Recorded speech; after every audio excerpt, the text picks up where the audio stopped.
Hello students, complex number से हमारा अगला क्वेश्चन है।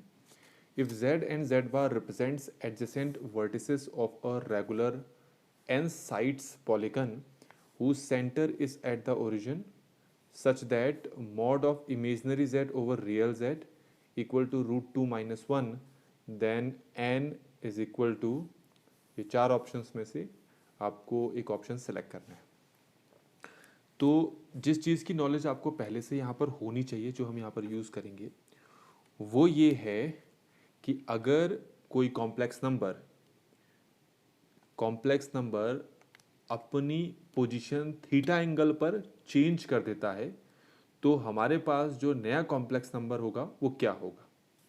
मतलब कि अगर मैं आपको एक कॉम्प्लेक्स नंबर रिप्रेजेंट करके दिखाऊं, इसमें दिखाता हूं। ये हमने आर्गन प्लेन बनाया, ये एक्स एक्सिस वाई एक्सिस, इसको रियल एक्सिस कहते हैं, इसको इमेजिनरी एक्सिस।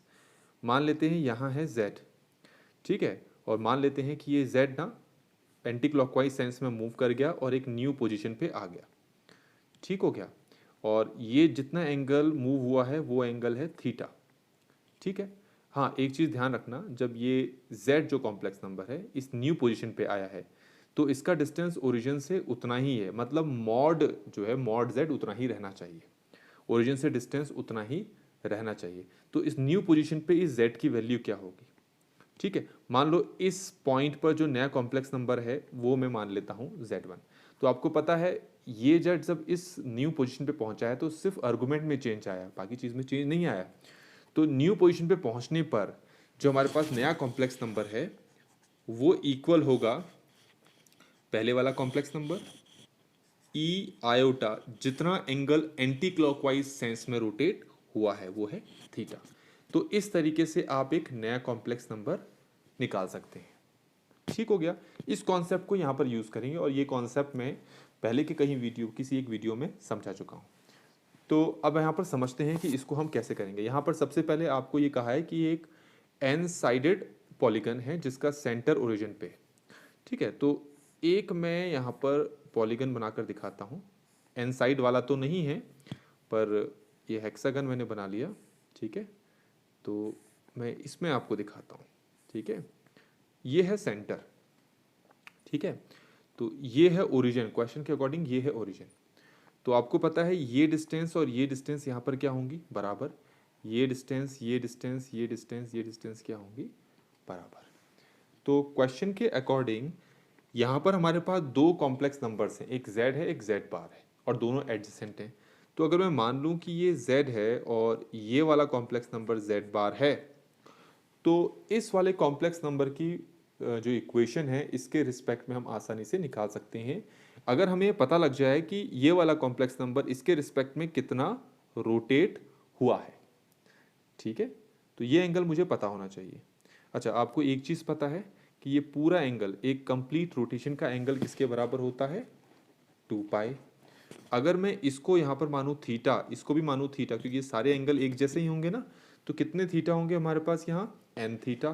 तो इसका मतलब ये जो थीटा एंगल है ये 2 पाई ओवर एन के बराबर होगा, ठीक हो गया।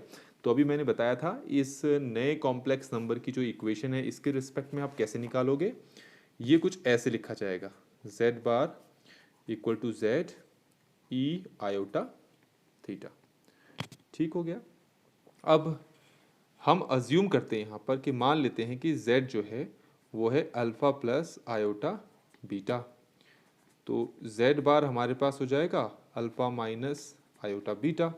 अब हमें कुछ नहीं करना है, हमने इन दोनों की वैल्यूज़ को यहाँ पर रखने के बाद सॉल्व करना है, सिर्फ हमें यहाँ पर सॉल्व करना है, ठीक है। तो ये वैल्यूज़ को हम यहाँ पर रखते हैं, z बार की जगह हमारे पास आ जाएगा अल्फा माइनस आयोटा बीटा, और z की जगह आ जाएगा अल्फा प्लस आयोटा बीटा, और ई आयोटा थीटा की जगह हम लिख सकते हैं cos theta plus iota sine theta, ठीक है। इसको हम लेके आते हैं यहाँ पर डिनोमिनेटर में, अल्फा माइनस आयोटा बीटा के नीचे, और सॉल्व करते हैं। तो हमारे पास क्या बनेगा, ये बनेगा alpha minus iota beta over alpha plus iota beta equal to cos theta plus iota sine theta over 1, ठीक है, हमें ये भी ध्यान रखना पड़ता है कि हमें फाइंड क्या करना है उसी हिसाब से। अब देखो imaginary z over real z का है ना, तो इसमें इमेजनरी वैल्यू क्या है, बीटा है ना, और रियल z क्या है आपके पास, यहाँ पर अल्फा है।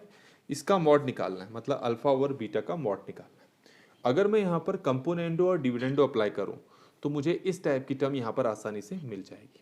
करके देखते हैं एक बार। तो अगर मैं कंपोनेंडो डिविडेंडो अप्लाई करूँ तो हमारे पास ये कुछ ऐसा हो जाएगा, alpha minus iota beta plus alpha plus iota beta, ठीक है। और ये हो जाएगा alpha minus iota beta minus alpha minus iota beta.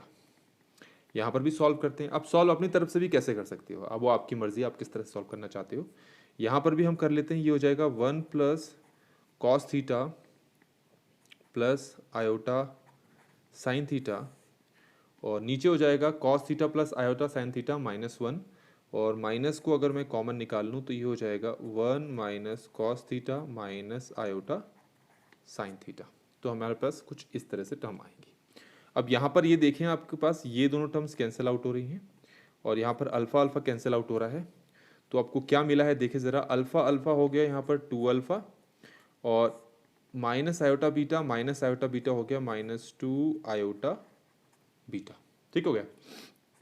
यहाँ पर देखें, इसको थोड़ा सिंप्लीफाई करते हैं। 1 प्लस कॉस थीटा की जगह हम क्या लिख सकते हैं, 1 प्लस कॉस थीटा को हम लिख सकते हैं 2 कॉस स्क्वायर थीटा बाय 2, ठीक है।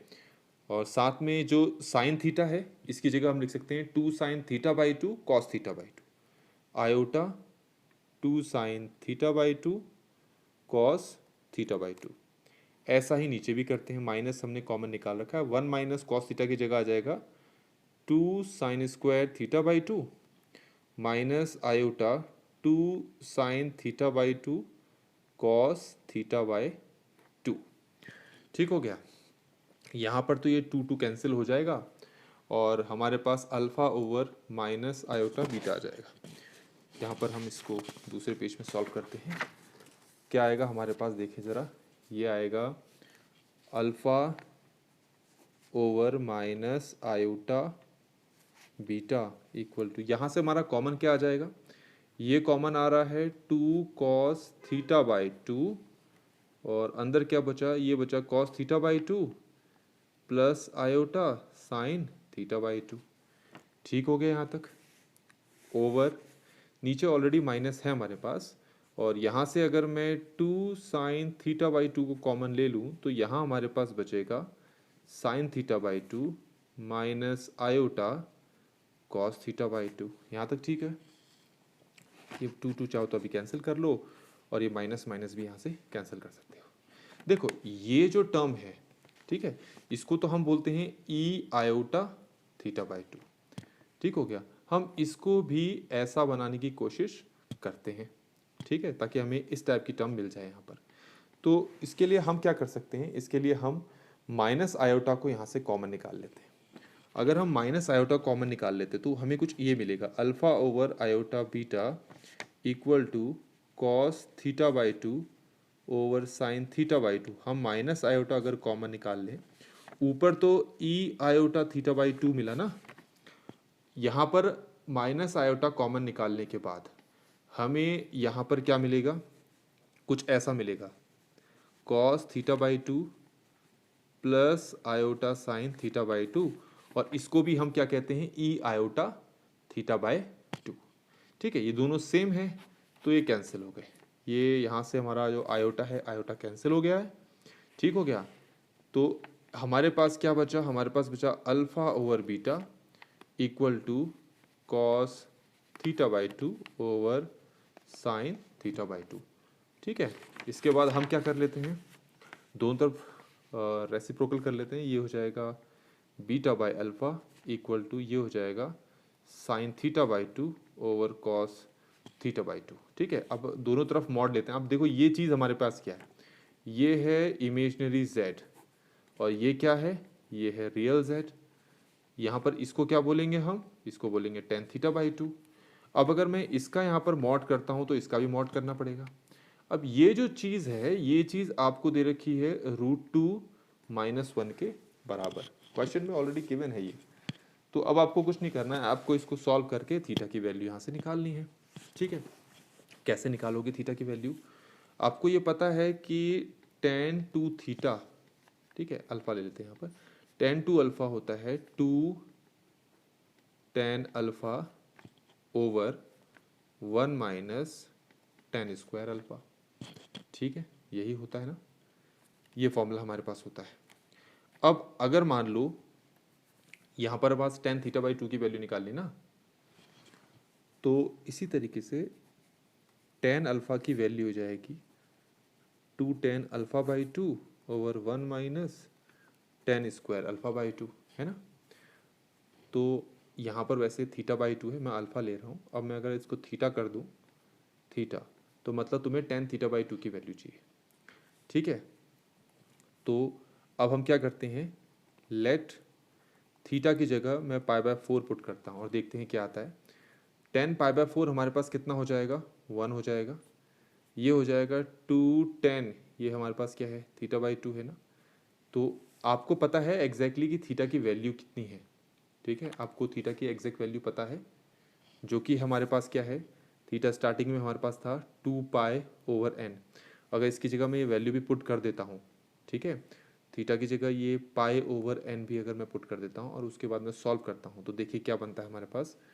पहले तो ये थीटा की जगह पाई बाय 4 पुट किया, यहाँ पर पाई बाय 4, ये पाई बाय 8 हो गया हमारे पास। देखिए ज़रा कितना हो गया, ये pi by 8 over 1 minus tan square, ये भी हो जाएगा पाई बाय 8।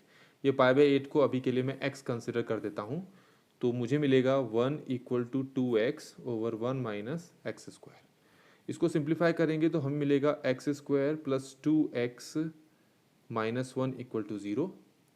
अब यहाँ से इसको फैक्टराइज करेंगे तो हमारे पास जो x की वैल्यू आएगी वो आएगी -2 प्लस माइनस 8 ओवर 2, जिसको हम बोलते हैं 1 प्लस माइनस √2 ओवर 2। मतलब हमें x की दो वैल्यूज़ मिल रही हैं, एक तो मिल रही है √2 माइनस 1, ये 2 नहीं आएगा यहाँ नीचे सिंप्लीफाई होने के बाद, और दूसरी x की वैल्यू हमें यहाँ पर कितनी मिल रही है, -√2 माइनस 1। ठीक हो गया, ज़रा गौर करना x हमारे पास है क्या, x हमारे पास है 10 पाई बाय 8, तो 10 पाई बाय 8 की वैल्यू होती है √2 माइनस 1। इसका मतलब है कि हमारे पास ये जो √2 माइनस 1 है, इसकी जगह हम क्या रख सकते हैं, 10 पाई बाय 8। ठीक हो गया, इसकी जगह हमने क्या रख लिया, ये है, इसकी जगह हम क्या रख सकते हैं, 10 पाई बाय 8। इसका मतलब tan theta by 2 10 pi by 8 के बराबर होगा। तो tan थीटा बाई 2 आपका 10 पाई बाय 8 के बराबर होगा, मतलब थीटा बाई 2 आपका किसके बराबर हो गया, पाई बाय 8। ये इससे कैंसिल हो गया। अब थीटा की वैल्यू पुट करते हैं, क्या थी थीटा की value, 2 pi over n equal to, ये 4 होगा ना, कटने के बाद 4 हो गया, पाई से पाई कैंसिल, सॉल्व करोगे तो n की वैल्यू 8 मिल गई। सॉल्व करने में थोड़ा सा लेंथी लग रहा है, अगर आपकी कैलकुलेशन फास्ट है तो ये जल्दी हो जाएगा। तो n हमारे पास यहाँ पर 8 आ गया, और ऑप्शन में हमारे पास ये जो पहला ऑप्शन है n की वैल्यू 8, ये इससे मैच करता है, तो यही हमारा यहाँ पर आंसर भी है। इस तरीके से हमने ये सॉल्यूशन यहाँ पर कंप्लीट कर लिया है। Thank you so much.